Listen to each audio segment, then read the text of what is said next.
Американскиот председател Доналд Трамп по ненадејната посета на американските војници во Ирак ги посети и американските војници во Германија. Председателот Трамп и првата дама Меланија во базата во Рамштајн се сликаа со војниците и даваа автограми на капите кои беа заштитен знак на председателската кампања на Трамп во 2016 година. Претходно Трамп беше на неговото прво патување во конфликтниот Ирак, речиси 2 години откако ја презеде функцијата, а неколку дена по неговата најава за повлекување на американските трупи од соседна Сирија. We came to Al-Assad to share our eternal gratitude for everything you do to keep America safe, strong and free.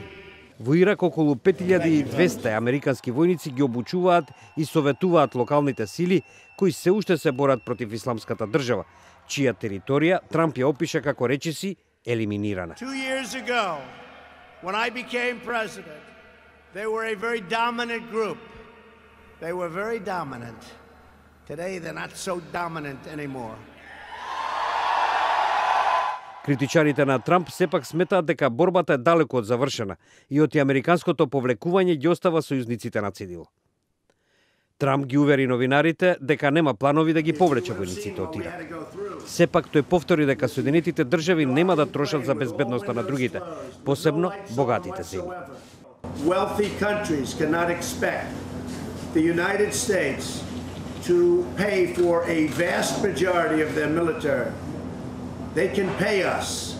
They can reimburse us. There's nobody has a military like us, but we're all over the world. We're spread out all over the world. We're in countries that most people have never even heard about. And frankly, it's ridiculous. So that's the story. It's very simple.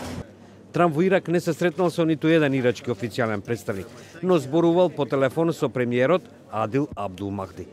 Некои ирачки политичари ја осудија посетата на Трамп како кршење на суверенитетот на Ирак, а некои пак обелоденија дека средбата меѓу Трамп и ирачкиот премиер била откажана поради несогласувањата околу местото каде да се одржи.